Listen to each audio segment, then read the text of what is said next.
Welcome everyone to the second installment of the Year of Xiphera's webinar series, Cryptography Under the Hood. Today we will be talking about TLS and Post-Quantum Cryptography, or PQC. My name is Perttu and I am a cryptographic engineer here at Xiphera, and I will be your host for today's webinar. If you have already found our webinar series and are a returning viewer, you probably know our company already. But for those of you who don't know, let me introduce us real quick. So, Xiphera is a Finnish company founded in 2017. We design hardware-based security solutions using standardized cryptographic algorithms, and we offer implementations of those algorithms as intellectual property cores, or as we say, IP cores. Our product offering includes cryptographic algorithms and protocols. Furthermore, we design our IP cores for FPGAs and ASICs, but our offerings can also be integrated into SoC systems. You can always check our website, xiphera.com, to see more of our offerings after the webinar.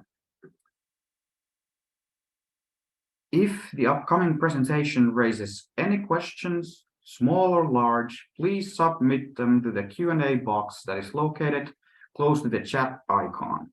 We will have a Q&A session after the presentation. And for your information, this webinar is being recorded and can be found from our website in a couple of days. Now, let me introduce our speakers. We're joined today by two speakers, one familiar face, our Xiphera's co-founder and CTO, Dr. Kimmo Järvinen. And for the first time ever in our webinar series, we also have a guest speaker. Our guest speaker comes from our technological partner, Intel, Mark Frost. Mark is the FPGA Security and 5G Technical Marketing Manager with Intel's Programmable Solutions Group. Within this role, Mark liaises between customers, sales, and engineering teams worldwide for security and 5G communication topics, and works to create marketing awareness for Intel's portfolio. During his 11 years with Intel, he has held roles in both marketing and as field application engineer, covering programmable technology. Prior to Intel, Mark had worked for 15 years in a variety of engineering roles, spanning telecommunications through the designing instruments for ESA satellites. But without further ado, I'm passing on to you, Mark. Go ahead. Thank you for the intro, Perttu. So yes, hi all, thank you for joining today. And really, I just wanted to cover a bit about TLS and what it is, its use cases as we see them, certainly, and then the FPGA value proposition with TLS. And then we'll hand over to Kimmo for a kind of deeper dive into the TLS and the PQC stuff. So what is TLS? And good old Wikipedia comes to the rescue. They always have this nice succinct statement at the top. So TLS is the transport layer security. It's defined as a cryptographic protocol to provide communications over a computer network. Most people will be familiar with it as kind of a web browser. You go into any kind of web browser and you'll see your HTTPS. Okay, that's a secure connection between your browser and the server providing the information. And that's the kind of history of this. And if you're old like me, you'll see the picture here in the bottom left. This is a Netscape Navigator from the mid-1990s, right back in a bit of history. So Netscape wanted a way of doing secure browsing, and they came up with this SSL protocol, the Secure Socket Layer Protocol, back in the early 90s. Then Microsoft came in with Internet Explorer, and they had a slightly different standard, and then it was all getting a bit messy with two standards competing. So the IET created this working group, the TLS working group, to define a standard that we would all use going forward for kind of internet browsing. Now, version 1.3 is the latest today, so that was ratified in 2018, and it's used super widely in all of our day-to-day tasks, and it's providing confidentiality, i.e. kind of encrypting, decrypting, protecting the data, integrity to check that no one's kind of messed around with the data, and then authenticity, so you know where the data's come from in a cryptographic way. And you can see from the OSI stack on the right-hand side there, we've got the MACsec and IPsec down at the bottom lower levels, which is traditionally kind of FPGA space, I think. But you can see the TLS operating right up in the stack now, up in the presentation there. So we're kind of moving up to the higher levels. So how does it work? It's a client-servant protocol. So normally the client would request a secure connection from the server. So again, let's think about the web browser, because it's a little easier to understand that way. The client traditionally would request a connection to the server. So it says, hey, I'm a client, Mr. Server. This is my TLS version I can use. These are the Cypher suites I have available to use. The server takes a look and says, okay, well then, this is the best Cypher suite we can use together. This is the best version of TLS we can use together. The server then provides an authenticated certificate back down to the client. So usually that will be a signed certificate, which has been hashed and signed with a private key that only the server has. And then there'll be an exchange, a key exchange, typically using Diffie-Hellman, with a shared secret to generate a secure session key. And that session key then is used with whatever symmetric crypto has been agreed. So typically that would be AES in some form. So that's the handshake part, which is done first. And then you have the TLS record, which basically is a way of kind of encapsulating the data to send over the link. So there's different record types depending on what type of data you're sending, but it's a way basically of packaging up the data. And then here's where the data is encrypted and the integrity authenticity checks are added. So typically there's a keyed MAC using the shared secret to provide the integrity and authenticity checks, usually by a kind of checksum style at the end of the record. No, thanks, Mike.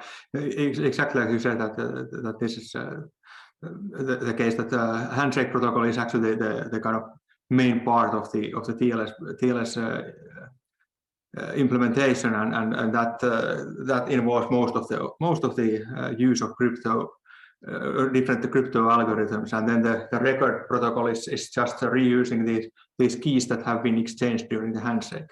So. That's exactly the case. Yeah. And I think the version 1.2 of TLS, there's a bit more handshake faffing around going on. There's a bit more back and forth. And I think version 1.3, the latest version, the handshake has been shortened again down to much less kind of back and forth. And I think that's probably one of the reasons why TLS has been adopted outside of the kind of web browser space, because it actually provides quite an efficient mechanism for getting a secure connection set up pretty quickly.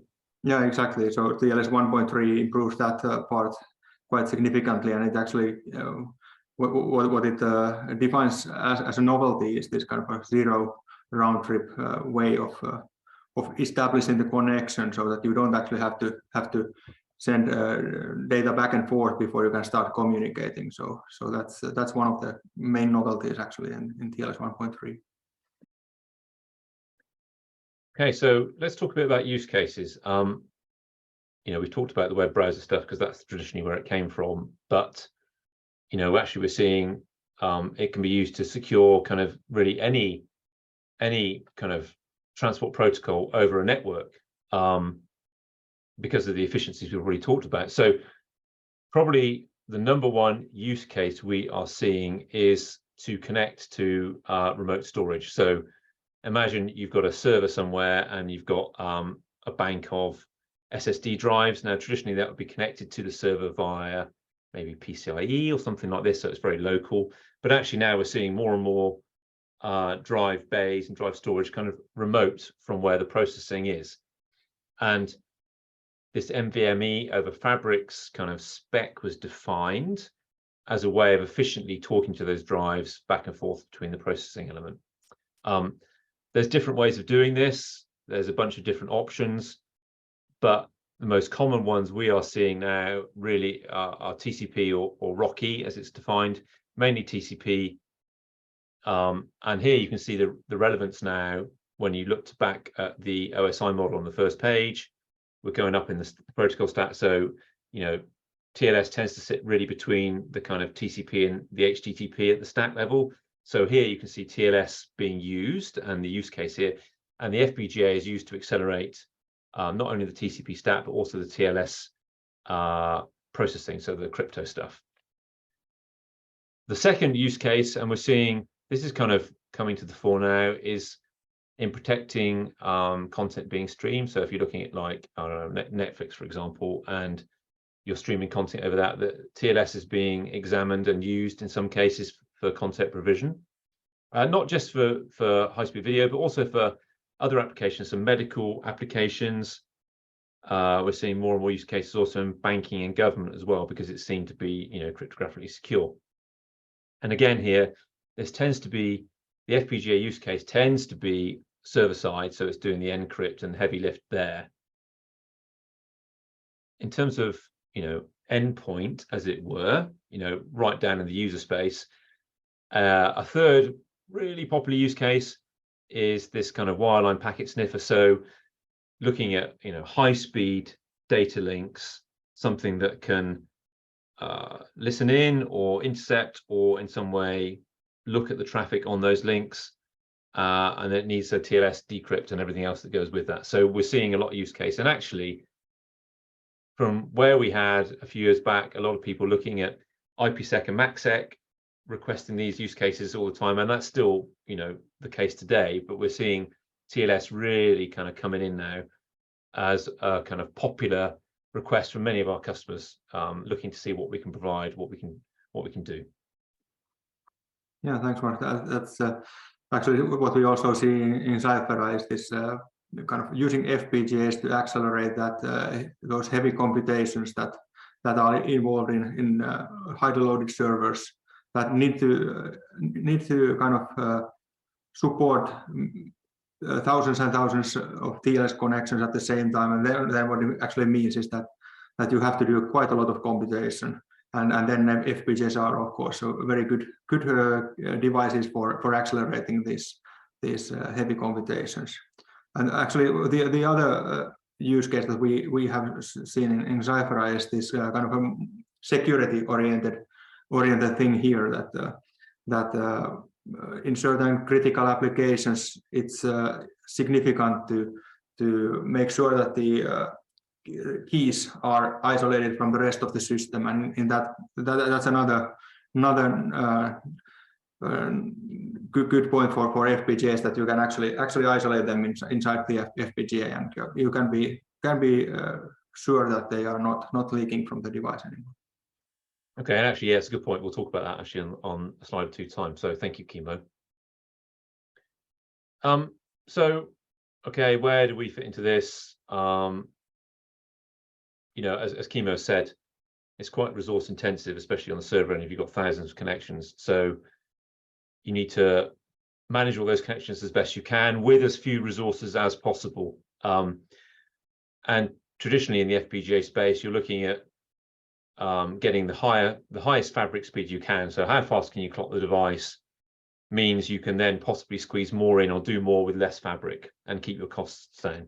And so we've kind of really tried to prioritize that with a new family of FPGAs, the Agilex family. So the 7 and 5 here, 7's been out for a little while, 5 is now coming into production. And these guys have got super high fabric speed. So we're seeing customers now trying to do a lot more with less going forward. So you need the high speed fabric. And you can see the span here from, density range 50K up to, 4 million logic elements, lots more memory, particularly transceivers as well. So we've talked about, high speed data links, wireline data links, this kind of stuff. So up to 116 gigabits on the transceiver speeds, support for PCIe, and all the kind of usual stuff we expect to see. So from an overall point of view, there's a lot of product available to support these TLS functions today. And then just to Kimmo's other point, the key storage. So again, looking at these Agilex family of FPGAs, we've kind of built this bit of hardware into every device. And actually, we started it back in a previous family, Stratix 10. So we've had quite a bit of experience with this now. This is the secure device manager. So basically, this is what I call like the heart of the FPGA. This is doing all the configuration, all of the SEU, and all of the security management in one device. It uses triple lockstep microprocessors, which are software patchable. So if some kind of bug or issue is found, or some security threats found, they can be patched by us. It contains a hardened crypto engine. So normally this is really used for protecting your IP. So if you're configuring your FPGA, you've got a bit stream coming in. This crypto engine is used to authenticate, to check the integrity, and also to decrypt the bit stream cryptographically secure. So using the AES or some SHA hashing functions, or again elliptic curve for doing the signature or checking the signature. And again, all this stuff could be reused later on. But that's the primary purpose here, is to try and protect the IP before it gets to the FPGA, and also when it's running in the FPGA, to check no one's messed around with it or changed it in some way. So you can be secure in a kind of root of trust kind of way. The FPGA is doing what you expect it to be doing. We also have some sensors in there for physical anti-tamper. And then to Kimmo's point about key storage, so we have these kind of hardened and protected key vaults inside the FPGA that you can use for your asymmetric keys, your public keys. Particularly, you wouldn't generally put a private key in general, but you could put your public key in here, or hash for a public key, and you would store your symmetric keys as well for your AES encrypt decrypt as well. Yeah, this is certainly something that, if we consider, for example, our TLS IP cores, which are of course implemented in the soft logic side of an FPGA, then this kind of a key vault would be an ideal place to store like server's private signing key during the power off, and then when the device is booted, then the key could be fetched from the key vault and written into the TLS IP, which would then serve as the TLS server endpoint. And also things for, like, we talked a bit about the session key setup. So typically with Diffie-Hellman key exchange, we've got some hardened IP in here. If you need to accelerate that Diffie-Hellman key generation in exchange, you can do that here as well as part of the Xiphera IP. Yeah, definitely. Okay, so that is my little overview of TLS, and then kind of some of the hardware we can use to support that. I'm going to hand over to Kimmo now, so I'm going to stop sharing.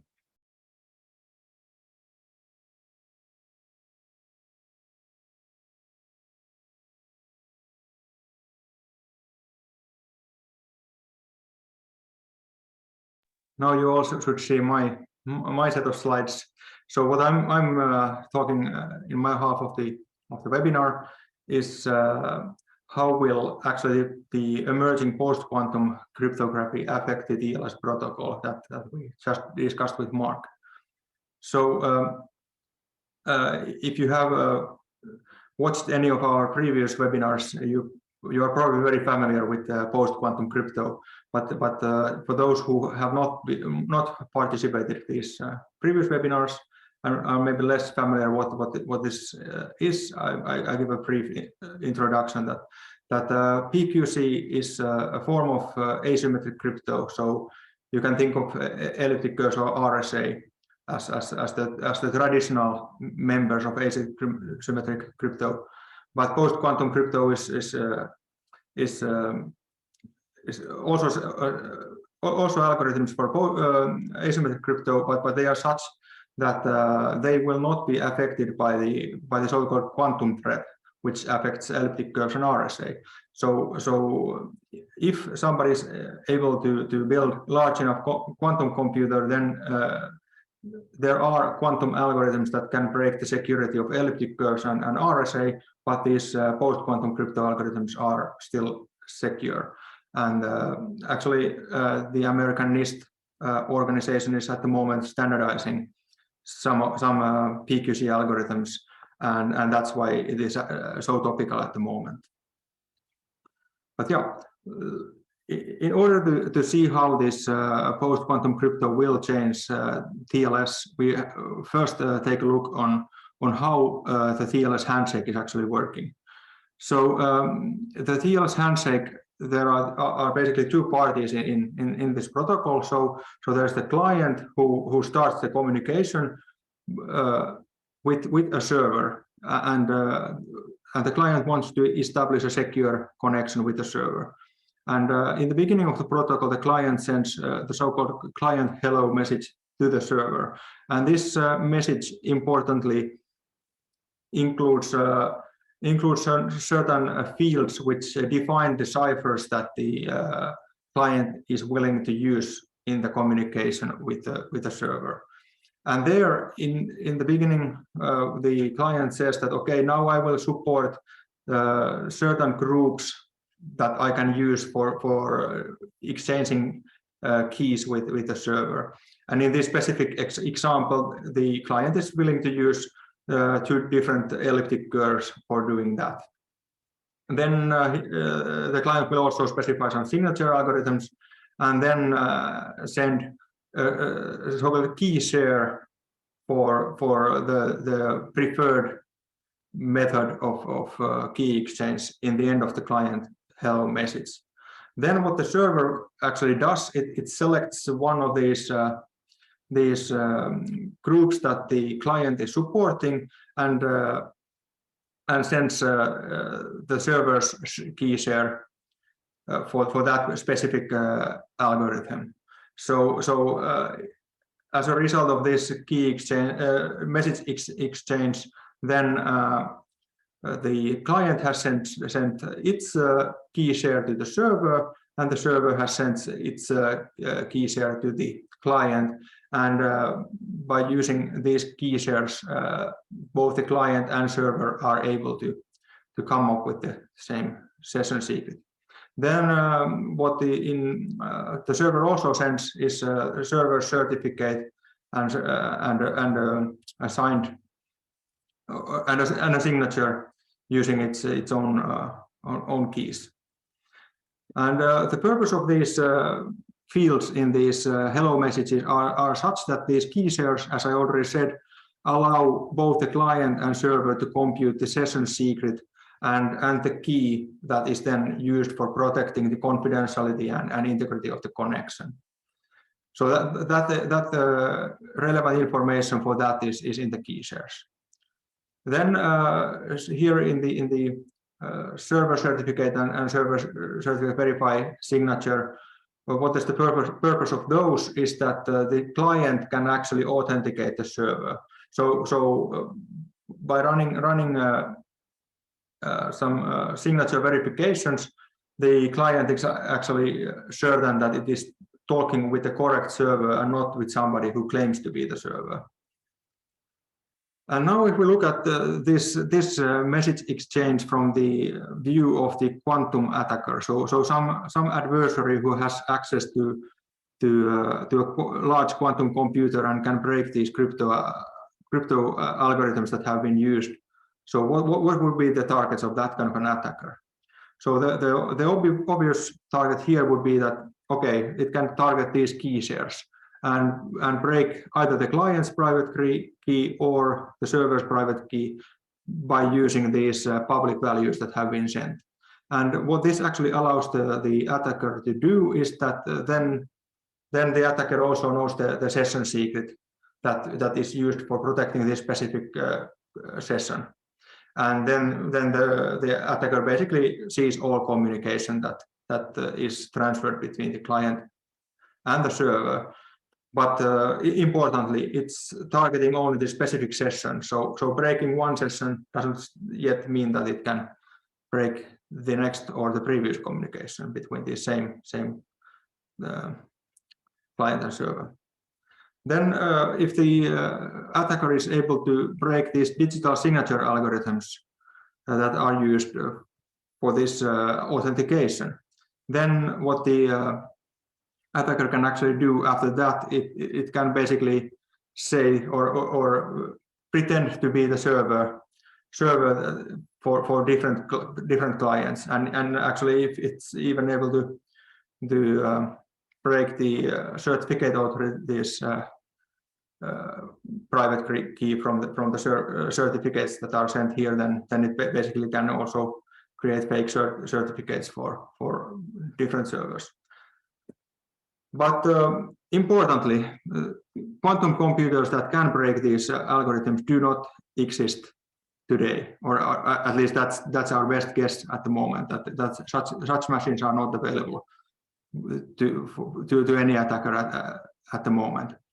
But it doesn't still mean that we are safe until somebody comes with such a computer, and we don't have to do anything today, because there is always this threat that somebody is recording all the communications that has been or is communicated today, and then just keep them in the storage and break them once the computer comes available. And in that way, the attacker could also learn some critical communication that is sent now and break it only after decades has passed.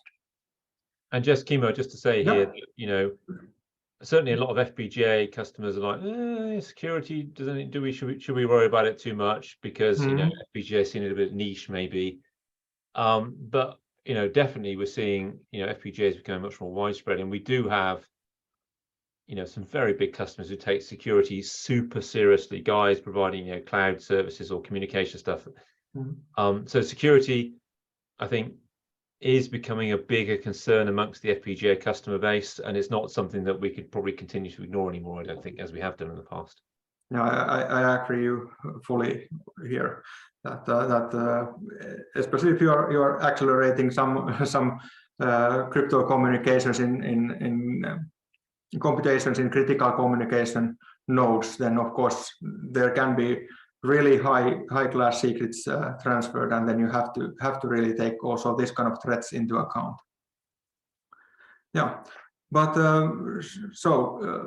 basically this imminent quantum threat is this record today, break tomorrow. And now we look at TLS protocol from this perspective, then what we see is that actually the TLS authentication, that affects those digital signature algorithms, that cannot actually be broken retroactively. So it's done in the beginning of the TLS session. The client is authenticating the server, and in some cases also the server is authenticating the client. And if that authentication fails or is broken, then it must happen now, because it's only kind of affecting the whether the communication channel is opened at all or not. So that's something that you cannot really affect later on. But then this TLS key exchange is completely different story, because that can be broken retroactively. So if you record those communications, you can keep them in the storage for years and decades, and then when you have the ability to actually break the crypto, you can go and break it, and then you know what was communicated then several years ago. So actually the key exchange is something that we must address now, basically today. If we know that communication that we are sending to the other party must remain confidential for a long time, and you can think of, for example, some nation level secrets that can be such information that they really must remain secret for even decades. So then that is something that we must consider already today. But then we have a kind of a problem that, okay, we have these PQC algorithms that are being standardized at the moment, for example, by this American standardization organization NIST. But can we really fully trust those new schemes? And the answer is actually no.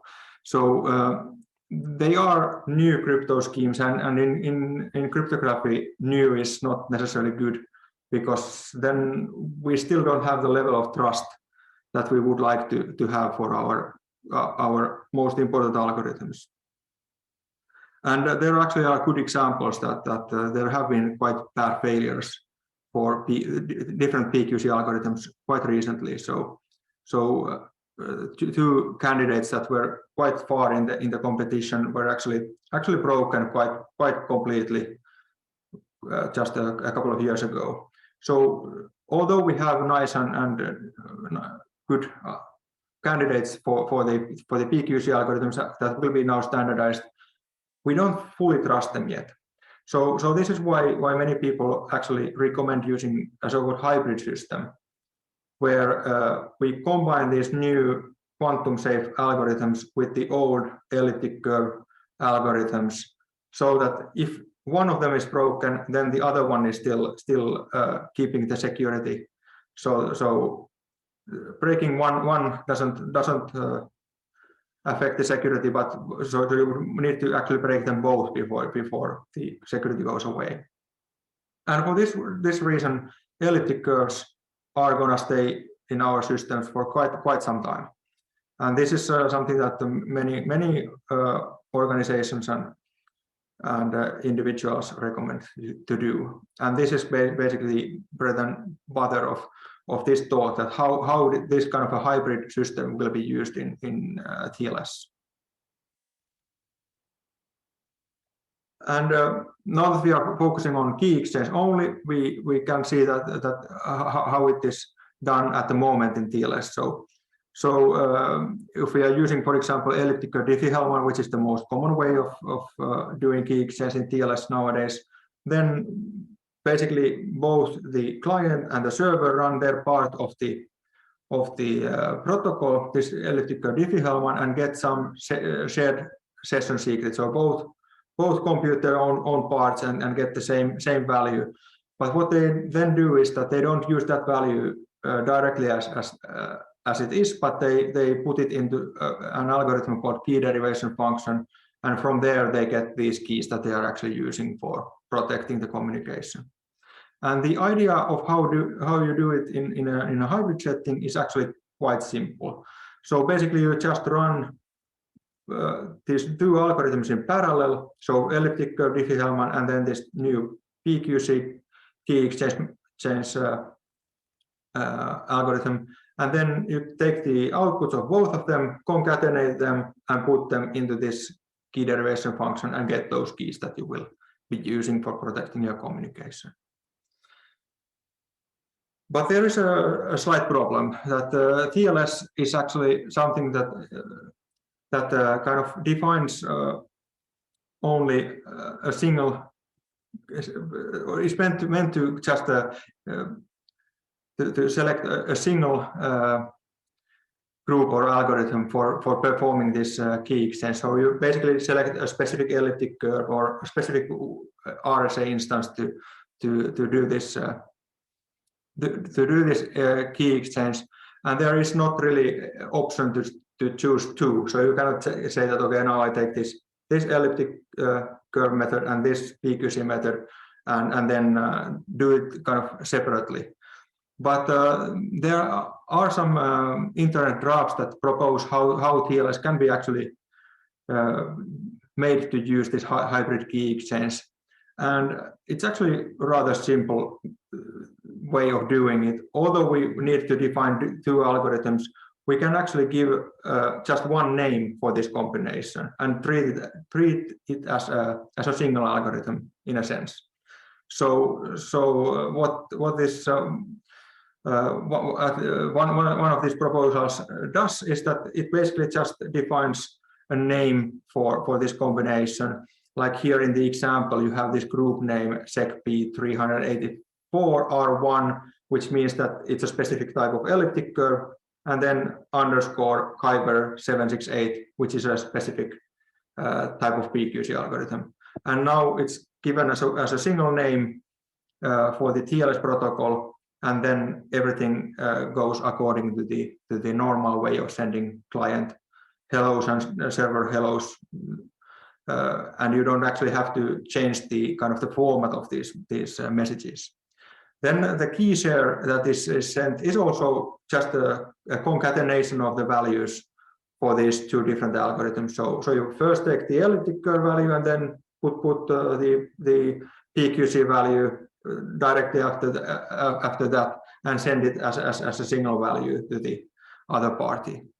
Then when you do this key derivation, you again take the output from the elliptic curve operation and the PQC operation, put them together and feed it into the key derivation function. So it's a rather straightforward way of doing it, actually.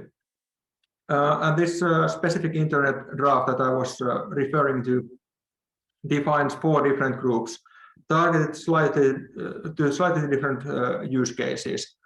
So there are these kind of more secure variants for those use cases that are not running on any constraint devices. And then there are a couple of slightly less secure alternatives with significantly shorter keys that can be used in more constrained settings.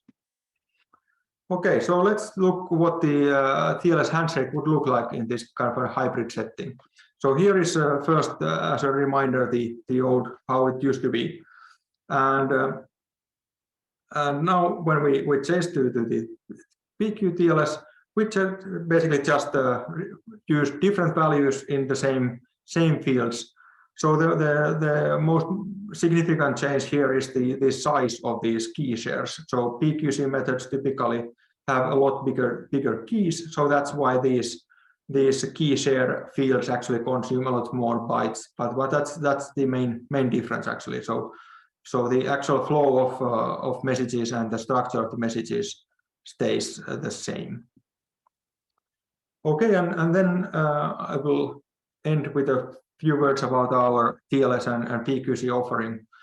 So we actually just today announced the extension of our TLS offering. Our product family for TLS will now grow with new IP cores for both server and client sides. And these products implement the whole TLS stack, including the TLS handshake and session key management inside a single IP core. And they combine fast performance with high security. Then we have the Xclave, our post-quantum crypto product family, with the efficient implementations of PQC algorithms. And currently that includes Crystals Kyber and Crystal Dilithium. And Kyber especially is relevant from the point of view of TLS because that can be used in this PQC TLS hybrid model that I just explained. And if you remember, there was actually one of these suggested groups was using Kyber 768. So that's something that our products also support natively. So we can just combine TLS products from our portfolio with the Xclave Kyber IP cores, and then we would actually be able to do this PQ TLS that I was just introducing on the previous slides. So thank you very much for the attention.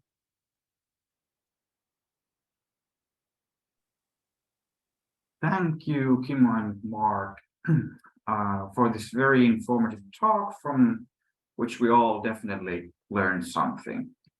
Now it's time to go through some questions that we've gotten in our QA box.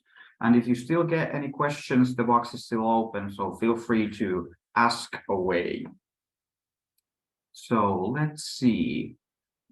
First question is, the addition of hybrid methods to TLS seem quite straightforward. Does it have any significant costs? Yeah, maybe I will take this one. So, well, the most significant cost that I can think of was this that I actually briefly already mentioned, that the messages get longer, and that's something that we just have to tolerate with the new PQC methods. So we don't have these nice short keys that we have with the elliptic curves. So let's say elliptic curves consume something like 100 bytes normally, and when we add these PQC keys, they are like more than 1,000 bytes easily. So then doing this hybrid way of doing the TLS handshake doesn't actually affect all that much, whether you do it in hybrid model or PQC only. So you will in any case use a lot more bytes in that communication. But that's just something that we have to tolerate in the PQ era. Then another question. How does a TLS accelerator running on a PCIe FPGA board get shared among multiple host virtual machines?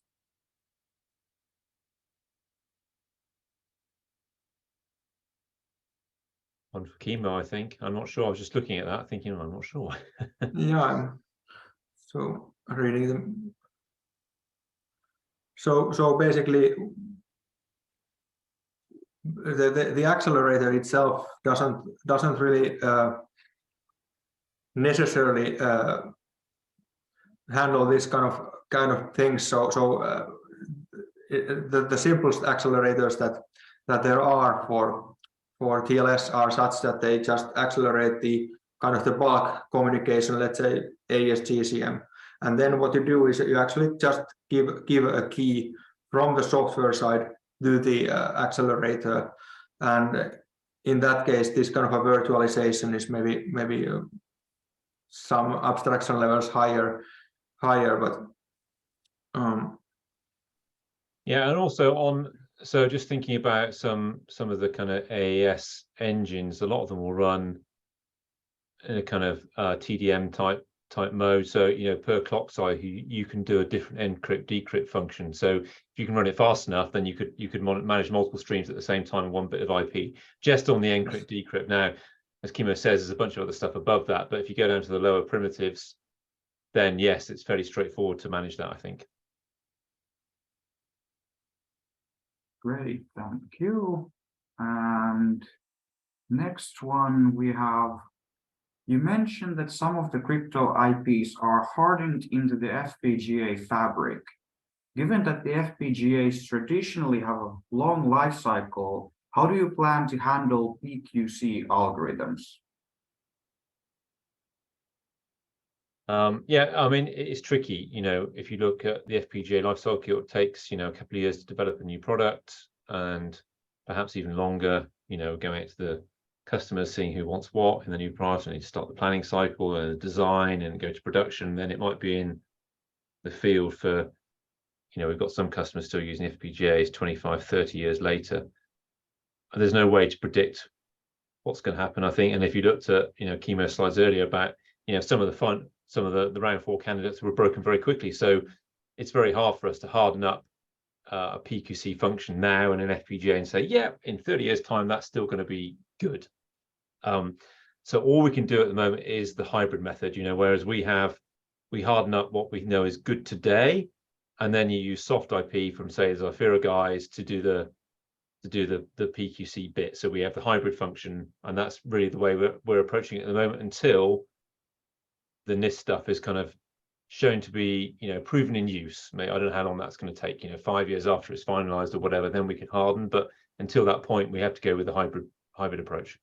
Yeah, and that's actually, I would say that's one of the advantages of FPGA, that you can still do this update.